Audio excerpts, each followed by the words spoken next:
On today's episode of the Cryptoverse, the Bill and Melinda Gates Foundation awards a grant to Factom.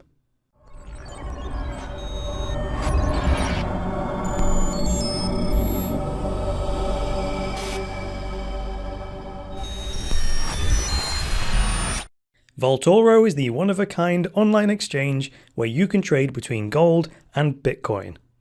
Reserves can be audited online at any time and are protected from confiscation and company failure. Sign up for a free account today by checking out the link in the video description below. Hi there guys, and welcome to the latest episode of the Cryptoverse, your regular dose of news and commentary on Bitcoin, cryptocurrencies, and blockchains. I am your host, Chris Coney. Now today I seem to have a bit of a throat problem, so I apologize if my voice sounds a bit distorted. It's nothing to do with the recording, it is actually my voice. So with that, let's get into today's news. So today we turn once again to Bitcoin.com. Jamie read an article from the 20th of November, and it's entitled Bill and Melinda Gates Foundation Awards a Grant to Factom. Now, I've been following Factom for a while. I've never really delved deep into it, much like most of the Bitcoin and blockchain projects.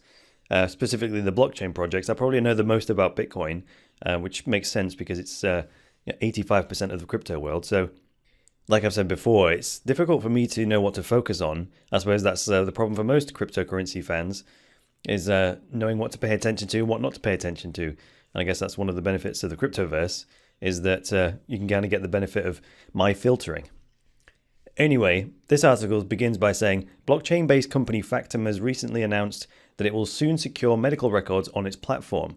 The firm received a grant from the Bill and Melinda Gates Foundation to provide immutable and easily accessible records. So just a few vital statistics then, if you like that sort of thing. I'm going to flip over to CoinMarketCap here. So Factom is the 14th most capitalized coin. So its market cap is 19,457,000 on coinmarketcap.com. And a Factom token is worth $2.22 right now. And there are, 8.7 million Factom tokens. And there's been, $500,000 worth of Factom traded in the last 24 hours. You know, one of the figures that I like to look at, that I think means the most, is the one on the far right. It's the volume of trading. So despite Factom being the 14th most capitalized coin, it's had $520,000 worth of trading in the last 24 hours, which actually outpaces a couple of others that are high, quite a few others on the screen here. So I've managed to fit, about 9 or so coins on the screen. Everything from Ethereum Classic, which has only had $440,000 worth of trading volume in the last 24 hours. The only one I can see here that has had more trading volume in the last 24 hours, amongst the 9 that I'm looking at, from 6th most capitalized coin to 15th most capitalized coin, is Dash. So Dash has had $823,000 worth of trading volume. Factom is the second most traded at $500,000, and then everything else is lower than that. Ethereum Classic is the nearest at 440,000, but the rest of them are like 92,000, 25,000, 73,000 worth of trading volume.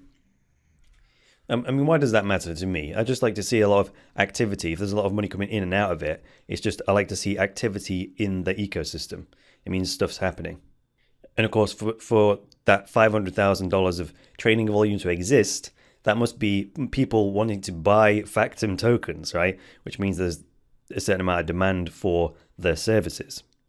So let's get back to the article here. The next bit I've highlighted in orange here is under a heading called Gates Foundation Grant to Produce Distributed Medical Database. Factom, the blockchain as a service technology company, has been steadily progressing its project. The company's most recent efforts have been in partnership with Intrinio to keep Wall Street records on the blockchain and a grant from the Department of Homeland Security, DHS. Now here's something that occurred to me. I appreciate the fact that the Gates Foundation have chosen to issue a grant to Factom specifically for a medical records database. Now I say that because that's entirely congruent with what the Gates Foundation is known for. And like if you'd have asked me yesterday, what type of blockchain project would the Gates Foundation most likely put their money into, I would have said, some kind of medical application, most likely medical records. And that's not to say anything about the Gates Foundation other than, in this case, I find their behavior congruent with what they stand for. And those are the kind of things that I appreciate. So anyway, moving on to the yellow bit that I've highlighted here. Factom says creating blockchain records makes things more affordable and protects these records from loss or manipulation, right? That's kind of what we like about blockchains, immutable data. Here's something else that occurred to me. I thought ahead, and I thought, if I look at what will be possible after this system of medical records is implemented, there's a possibility that once and for all, we'll have a way of categorically proving what treatments work and what treatments don't work. And the way we'll know that is by looking at someone's health records, say before and after a particular treatment. Now, because these records are immutable, we should be able to spot patterns, if we've got a centralized database. It will be like as if we can do a medical study, but without people having to actually come in. We'll do it simply by people voluntarily giving access to their records. So if I want to do a medical study, I can put out a word, say we want to do a medical study on XYZ, and then people with a particular condition can then grant access to the research project, and they could just unlock specific parts of their medical information and only give access to the researchers that are doing the research project. So that I see that as a way of opening up the possibility of doing medical studies in retrospect, which would be a massive efficiency gain. You wouldn't have to have big grants to repeatedly duplicate effort that had been done in the past. And it wouldn't be an experiment, right? You'd be doing the analysis on the real treatments that have been administered to people in the past based on medical analysis. So this is cool. Anyway, let's continue here. Factom-based record keeping could benefit the developing world. For the Department of Homeland Security, the platform will be used to secure the agency's sensors and devices. Now, I wasn't going to say that my previous statements rely on a human being correctly and honestly entering data into the database in the first place. But imagine if medical devices themselves took the reading and then automatically saved that information to the blockchain. So like the doctor's implementation of the data may end up being inaccurate, right? Because that's just a flaw of a human being. But the raw data is protected from manipulation because the device takes the blood pressure or whatever it is, and the device automatically uploads and encrypts it in the blockchain. And then the GP or the doctor sits down at their computer, re-accesses that information and looks at the actual data for themselves in order to do the interpretation. And that prevents a situation where, say, a doctor misinterprets the information and harms a patient or something like that, right? They might go, oh my God, I'm going to cover my tracks. And they might change the data in the database so that it looks like they did the right thing and it was just a freak of nature or something. Whereas if the information is immutable, if then the patient who was harmed gets a second opinion, that second doctor looks at the raw data that hasn't been changed and goes, whoa, you prescribed the wrong thing here. It basically creates a hard asset, and the hard asset is the medical records. They're immutable, and the thing about things being immutable and it being a hard version of the truth is it can hold people accountable, right? Because there's a hard record of the truth. That's what blockchains are good at, having a record of the truth, the objective truth and nothing but the truth. Anyway, so under this heading of blockchain-based healthcare grows popular, it says, however, there are competitors within the blockchain industry aiming for the same goals in the healthcare environment. Projects like Gem Health and even the US government have been pushing similar healthcare ideas. Now, I mentioned Gem Health on an episode of the Cryptoverse a few months ago. When I say a few months, I think it was back in April or something. They said they were going to use a private hard fork of Ethereum, which I don't think is a good idea because they're taking on a large burden in terms of maintaining the software. That's not me having to dig at Ethereum specifically, but they are talking about having a private fork of Ethereum. So they would split off their own version of it. Now they have to maintain their own version of the Ethereum blockchain.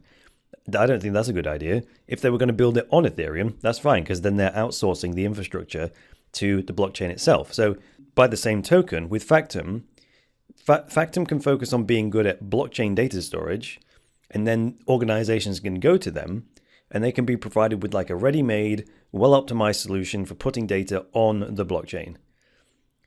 And then the final question that I was left with after reading this article was about how Factom makes money.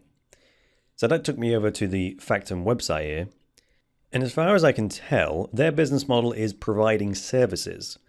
So they've created Factom as a decentralized blockchain with a token as we know and love.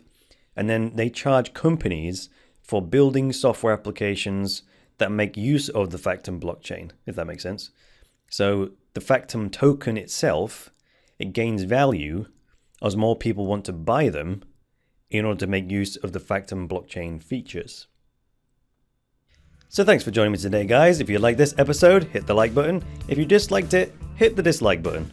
Leave me a comment below with some feedback and get subscribed.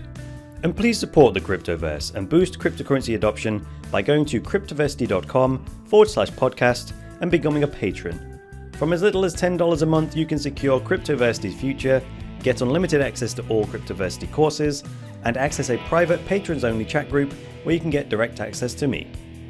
If you prefer to pay as you go, then you can send a Bitcoin tip to the address on that page. That's all for today, guys. I will be back tomorrow with another episode of the Cryptoverse. So until then, it's me, Chris Coney, saying bye for now.